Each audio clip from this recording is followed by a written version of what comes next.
2 academic users in India who are registered with iSTEM. So, Professor Sood, for your launch and for your remarks. Thank you. Thank you, Prasad. Sorry, can you hear me? Yes, yes, yes. Okay, great.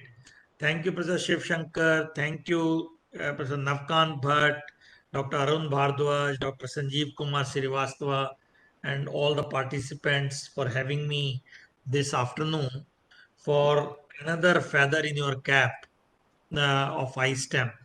So, great initiative, and delighted that this experiment launched by PSA office is proving to be a great success. Now, all the highlights of this iSTEM has been so well articulated by Dr. Srivastava and Dr. Arun Bhardwaj. I will not repeat them, but it is gratifying to note that it is reaching out to people who did not have access to all the facilities, all the infrastructure which is due for their R&D. So this is a big step, and the fact that it is also available to startup companies to add to their effort, especially in deep tech innovation, that can go a long way. So in deep tech startups, you do need this high-end facilities, and I'm sure as the time goes along, when these deep tech startups become more and more in our country, this will have a really enormous impact in that startup ecosystem. Now, glad to see that you have good statistics in the last few years with almost 15,000 institutes across India connected and almost 23,000, as you mentioned, equipments in your portal. It's really very, very nice. And the fact that now you have COMSOL, MATLAB, and from today onwards, LabVIEW, that will also go a long way. So all this is extremely nice, and I'm sure the usability of that, this will become more friendly and more productive. I was just thinking that 2 points actually, which probably are already being happening, but since it occurred to me, I'll just say it, that can we also have a bank of mentors? Because what happens is when you use an instrument, there are levels of usage of instruments. One is the very minimal level, which you can use to begin with. But then there are much more you can get out of the data than you are looking at it in the first instance. From my own example, I see that when people record Raman spectrum, now Raman spectrum has become like a,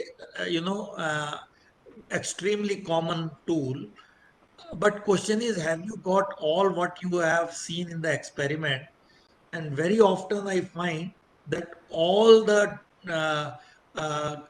juices in the data have not been milked when people look at it. So I was thinking whether iSTEM can have a bank of mentors for various facilities. For example, X-ray diffraction, spectroscopy, mass spectrometer, so many things which you are having. So if you make a list of main equipments, main facilities in iSTEM, maybe you will have 50 to 100, not more, which are used very often, like photo emission, for example, Auger spectroscopy. So I was thinking that when people use this, they get this data, and with some nominal cost benefit, whatever you want to work out, there could be mentors available to help them, either on voluntary basis or on some other arrangement. So you can think of it, because as you go along in this journey, it will not remain limited to just data. And I think as just now the previous speaker said that even when you use LabVIEW, is it that you are getting everything out of it, or is it a very superficial way you are using it?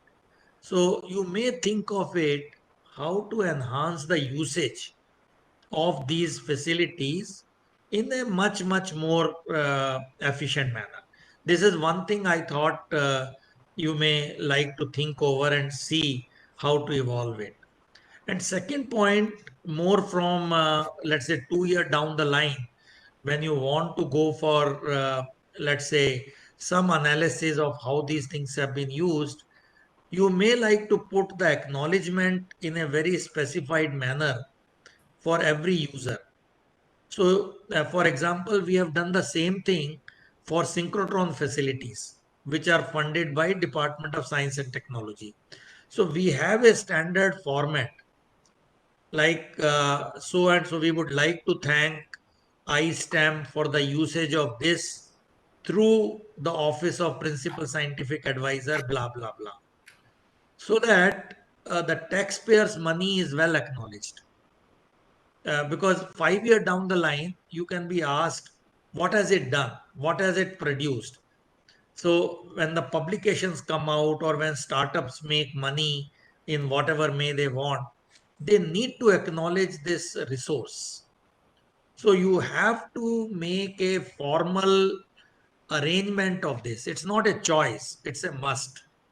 So you may think about the appropriate acknowledgement. We are not asking, I want to make it very clear right now before it is misunderstood.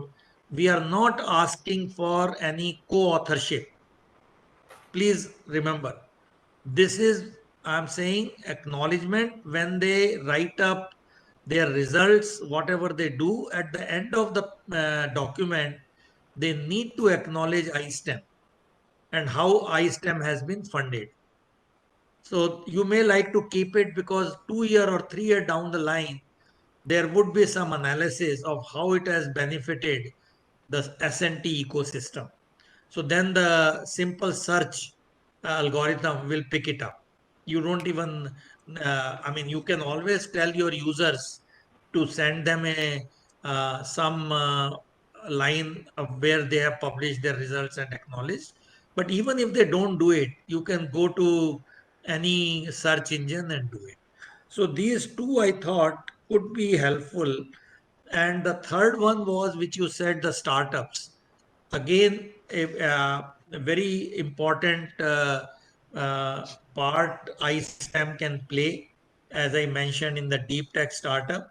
And somehow that also we should catalog at the end of the day. Not catalog, we must know where it has been used, these facilities. So I thought with these simple suggestions, I'll once again congratulate all the players, my predecessors who launched this, the whole team at PSA office, and all the iSTEM team, and so ably steered by my dear friend Professor Nafkan Bhatt. So all this is a very big help to the community. I congratulate you once again, and PSA office is committed to take this these kind of initiatives to their final goal. So thank you once again, and happy to launch this event for the S&T community. Thank you so much.